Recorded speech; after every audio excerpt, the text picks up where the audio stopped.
Asked me when I was going in whether we had laid the constitutional amendment bill. Yes, we have, and I thank the Honourable Attorney General for it. And many have asked why.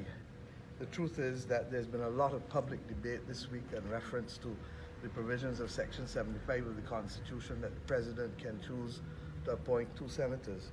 But this government has chosen to be able to give the party that has the second largest amount of votes in the election the right to be able to choose 2 senators.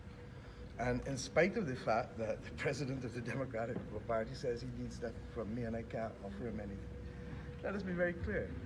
We are thankful to the people of Barbados for the mandate that they've given this government.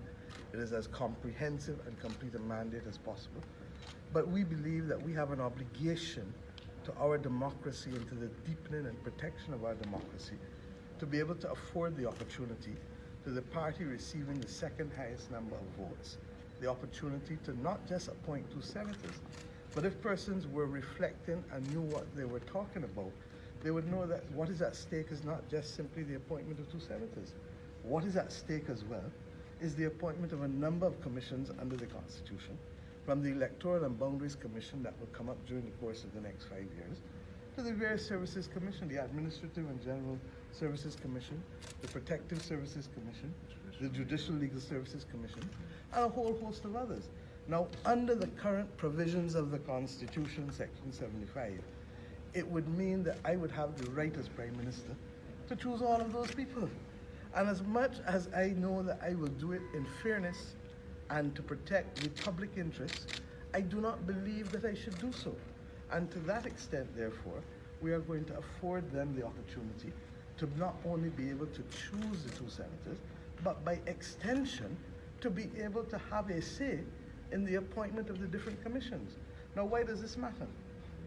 This is the 3rd time that this government is reducing, and that I have chosen willingly to reduce the powers of a Prime Minister. The first one was in the selection of judges and a Chief Justice. And we passed the Judicial Advisory Appointments Act, which has a set committee that advises me, rather than me choosing arbitrarily who should be a judge and who should be Chief Justice. The second time was with respect to the amendments to the Constitution for the election of a president. Hitherto, every one of the 7 Prime Ministers of Barbados chose, in their own deliberate choice, without consultation really, or without consent and advice rather, I should say, the person who should have been the head of state in terms of Governor General. We've changed that and given the power to Parliament.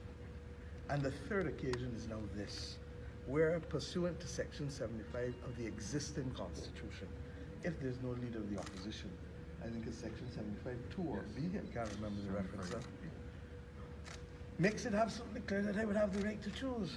Now, I do not believe in this day and age that I, as Prime Minister, should be choosing all 5 members of the Electoral and Boundaries Commission. And therefore, even if the current leadership of the Democratic Labour Party may not be seeing too clearly at this point in time, the rest of us must see clearly for them and for the deepening and strengthening of this democracy. And to that extent, therefore, they will have the opportunity. It is up to them to refuse. The amendments also say that if they refuse, then the President and I will act on our own deliberate choices. And you go after the next party. Once they all refuse, then there's a backstop for the President and myself. But we feel that we have to give people that chance in spite of themselves. And you know, when I was a young student, I once watched a movie that has always stayed with me, that you must love in spite of and not because of. And we are loving in spite of. We are going to deepen this democracy in spite of the current language and rejection of the current acting president of the Democratic Labour Party, because we recognize that as a party that is over 65 years old, that it has a right to participate in the affairs of this country. And in spite, therefore, of the public comments, we are doing it. It is up to them in George Street, however, to determine whether they want to accept.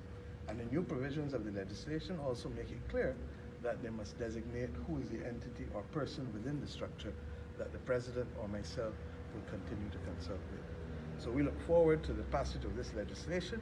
We are conscious that it will require the support of not just the government, but also the independent senators in order for it to come.